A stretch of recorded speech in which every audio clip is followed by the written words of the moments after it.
Electricity makes modern life possible. Just try to imagine your life without it. No television, no internet, no microwaved meals. We are so reliant on electricity that when the power goes out at home or work, everything comes to a halt. Fortunately, skilled electricians work to bring power to all the places we need it and to restore it when the lights go dark. Today, I'm at Motor City Electric in Detroit, Michigan to learn about this electrifying career. Maybe we'll learn something that jolts your career path towards the building trades.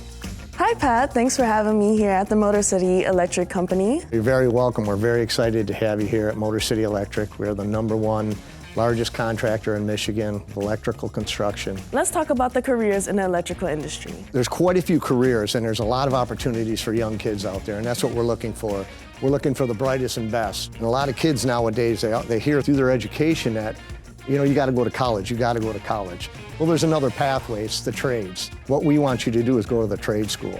We want you to learn the trade at the apprenticeship school. They're gonna teach you everything. And during that time, we pay you throughout your schooling. It's a 5-year program, and you come out debt-free, you make great money and great retirement. Where do electricians typically work?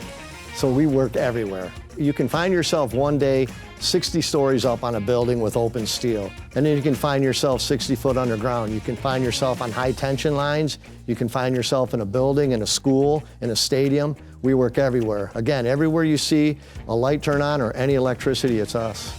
I met up with Justin, an apprentice, so I could try out some of the essential activities an electrician is expected to master. Okay, Brooke, so what we're gonna do right now is we're gonna bend some conduit.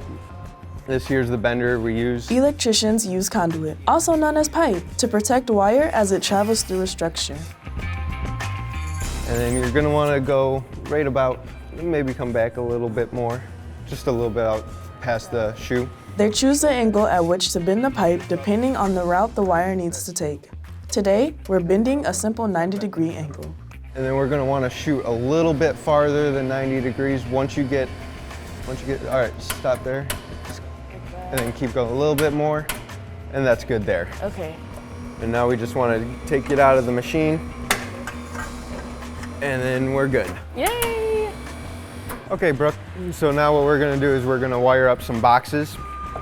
This is what we use to put all of our devices in, outlets, switches. Wherever you have an electrical connection, such as an outlet or a light switch, that connection needs to be enclosed and protected in a box.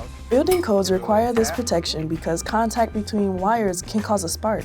Boxes also prevent us from accidentally touching wires.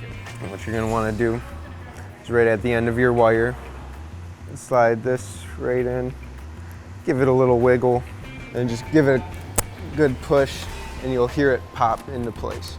Now, what we're gonna need to do is on each of these boxes, we need to put a ground in there. That's what grounds the box, so then that way everything's grounded, so that way you won't get electrocuted. Is it righty-tighty? Yes, righty-tighty. Okay.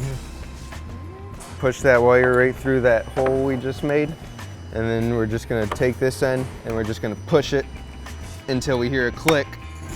Oof, I do not have a good grip. Can you do it? Yep. A lot of times your thumb right behind it.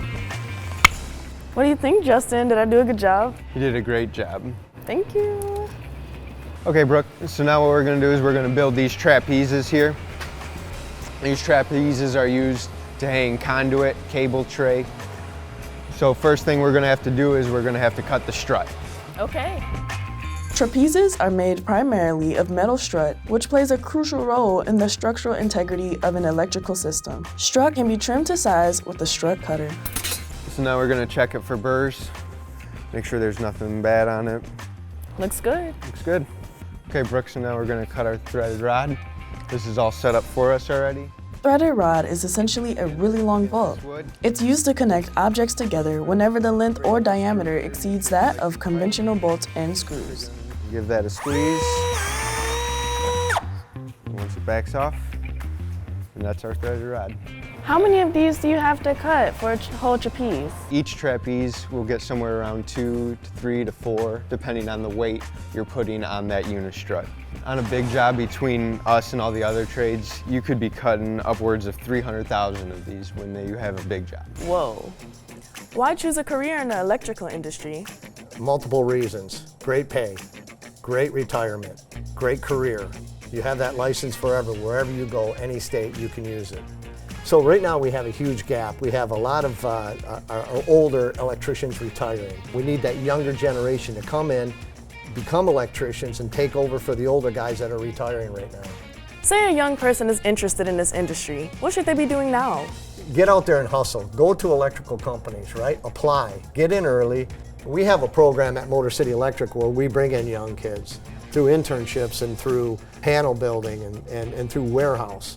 They get the feeling of what we do out there in the business, and if it's for them, then they segue and they apply to the apprenticeship and go that route. Thank you, Motor City Electric Company, for letting me be an electrician for the day. I learned that there's a need for a new generation of electrical worker. The demand is high and the rewards are great. If the idea of keeping the lights on makes you feel energized, this could be the career for you.